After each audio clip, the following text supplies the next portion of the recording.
শুরুতে পবিত্র কোরআন থেকে তেলাওয়াতের জন্য অনুরোধ জানাচ্ছি মোহাম্মদ হাফিজুল ইসলামকে। আউযু বিল্লাহি মিনাশ শাইতানির রাজীম। বিসমিল্লাহির রাহমানির রাহিম। আল কারিআতু মাল কারিআহ ওয়া মা আদরাকা মাল কারিআহ ইয়াওমা ইয়াকুনুন নাসু কাল ফারাশিল মাবথুথ। সর্বপ্রথম মহান রব্বুল আলামিনের নিকট শুকরিয়া আদায় করছি। আমরা 100 দিন ব্যাপী জামাতে নামাজ প্রতিযোগিতা শেষ করতে পেরেছি এবং আজকে পুরস্কার বিতরণ অনুষ্ঠানে উপস্থিত হয়ে এই প্রোগ্রামটাকেও সফল করতে পেরেছি আলহামদুলিল্লাহ।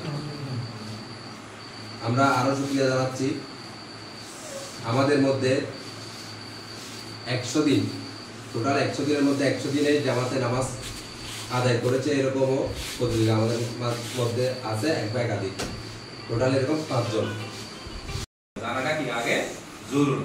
তাহলে আমরা নামাজের সাথে সাথে প্রতিদিন অন্তত আল কোরআনের একটা আয়াত অর্থ সহ এটার ব্যাখ্যা সহ আমরা করতে পারি না?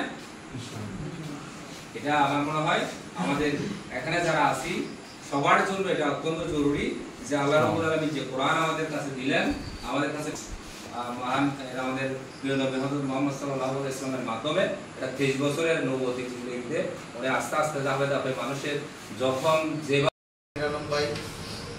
তারপর আরো যারা যারা অন্যান্য অতিথিবৃন্দ উপস্থিত আছে এবং বিশেষ করে আমাদের মসজিদের যিনি ইমাম সাহেব এবং আজকের অনুষ্ঠান পরিচালনা করছেন এবং আমার সামনে উপস্থিত সকলকে আমার ব্যক্তিগত পক্ষ থেকে আন্তরিক মোবারকবাদ জানাচ্ছি এবং সালাম জানাচ্ছি। আসসালামু আলাইকুম ওয়া রাহমাতুল্লাহি ওয়া বারাকাতুহু।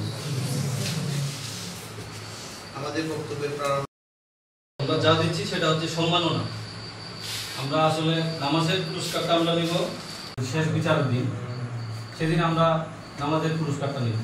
আর এখান থেকে আমরা এখানে যেটা দিব সেটা হচ্ছে সম্মাননা। 5 জন প্রতিযোগী 100 দিনে 100 দিন 5 ওয়াক্ত নামাজ জামাতে আদায় করেছে।